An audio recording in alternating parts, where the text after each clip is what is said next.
புதுச்சேரியில் மேலும் ஒரு அரசியல் கட்சி உதயமாகிறது.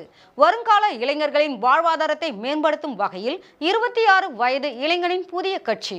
இது குறித்து சங்கர் என்கிற சதீஷ்குமார் செய்தியாளர்களை சந்தித்த போது, வருங்கால சந்ததியினர் வாழ்வாதாரத்தை மேம்படுத்துதல், உயர்தர கல்வி மற்றும் மருத்துவம், கல்வி கட்டமைப்பு வசதிகள் இருந்தாலும் ஒரு சிலருக்கு எட்டாக்கனியாகவே உள்ளது.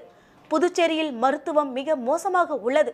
அதாவது நம்முடைய மக்கள் பிரதிநிதிகள் ஏதேனும் மருத்துவ ரீதியாக பிரச்சனை என்றால் பெரும்பாலானோர் சென்னை செல்கின்றனர். கொரோனா காலத்தில் இன்றைய முதலமைச்சர், உள்துறை அமைச்சர் அனைவருமே சென்னை சென்றுதான் மருத்துவம் பார்த்தனர். இப்போது கூட துணை சபாநாயகர் சென்னை சென்று வந்தார். ஆனால் சுகாதாரத்திற்காக பல கோடி ரூபாய் செலவு செய்யும் அரசு மருத்துவமனைகளை ஏன் நவீனப்படுத்தவில்லை என்று கேள்வி எழுப்பினார். எங்கள் கட்சியில் 50% பெண் வேட்பாளர்கள், பெண்களுக்கு வாய்ப்பு அளிக்கப்படும். வருங்காலத்தில் ஒரு குடும்பத்தில் பெண்களின் பங்கு மிக முக்கியம். விலைவாசி உயர்வு பார்க்கும்போது எதிர்காலத்தில் குடும்பத்தில் ஆண் பெண் 2 பேரும் வேலைக்கு சென்றால்தான் நல்ல வாழ்க்கை ஏற்படும். எனவே பெண்களின் வாழ்வாதாரத்தை மேம்படுத்த வேண்டும் என்பதே எங்கள் கட்சியின் நோக்கம் என்று குறிப்பிட்டார். மக்களுக்கு இலவசங்கள் கிடையாது. கட்சி தொடங்கி 10 பேருக்கு 5 கிலோ அரிசி கொடுத்துவிட்டு புகைப்படம் எடுத்து சமூக வலைதளத்தில் போட நான் வரவில்லை. என்னுடைய அரசியல் மிக தெளிவான அரசியலாக இருக்கும். புதுச்சேரி மக்கள் என்று பணம் இலவசம் வாங்குவதை விட வேண்டும் என்றும் அவர் கேட்டுக்கொண்டார். இறுதியாக கல்விதான் ஒரு மனிதனை உயர்த்தும். ஹாப்பி ஸ்ட்ரீட் என்று ஒரு நிகழ்ச்சி நடைபெற்றது. 3000 இளைஞர்கள் கலந்து கொண்டனர். நடத்துவது தவறு என்று சொல்லவில்லை.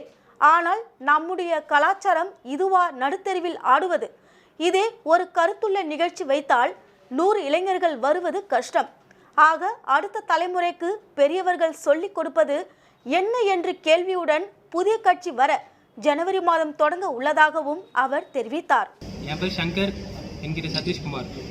நான் பாண்டிச்சேரியில் வருகின்ற ஜனவரி மாதம் ஒரு புதிய கட்சி ஆரம்பிக்கிறேன். அதாவது அரசியல் கட்சி ஆரம்பிக்கிறேன். இப்போது இந்த கட்சி தேவையா? பாண்டிச்சேரியில் ஏகப்பட்ட பிரச்சனை. இப்போதைக்கு இளைஞர்களுக்கு வேலை வாய்ப்பு இல்லை, அப்படி இப்படின்னு ஏகப்பட்ட பிரச்சனை. அது எல்லாத்தையும் இந்த ஒரு பிரச்சனையில் பேச முடியாது. ஏன்னா அது ரொம்ப நேரம் எடுக்கும். நான் கட்சி ஆரம்பிக்கிறதுக்கான நோக்கம், ஒரு முக்கியமான ஒரு 5 நோக்கம் மட்டும் சொல்கிறேன். முதல்ல, வருங்கால சந்ததியினருக்கு ஒரு வாழ்வாதாரமே இல்லை பாண்டிச்சேரியில். இதுமாரி வேலையே இல்லாமல் சுற்றுறாங்க, போதை பழக்கத்துக்கு அடிமையாகி. மீதி இருக்கிற 30 பேரில் 20 பேர் குடும்ப சூழ்நிலையினால இங்கே இருக்கிற வேலைக்கு, அதாவது 6000மோ 7000மோ கிடைக்கிற சம்பளத்துக்கு வேலைக்கு போகிறாங்க.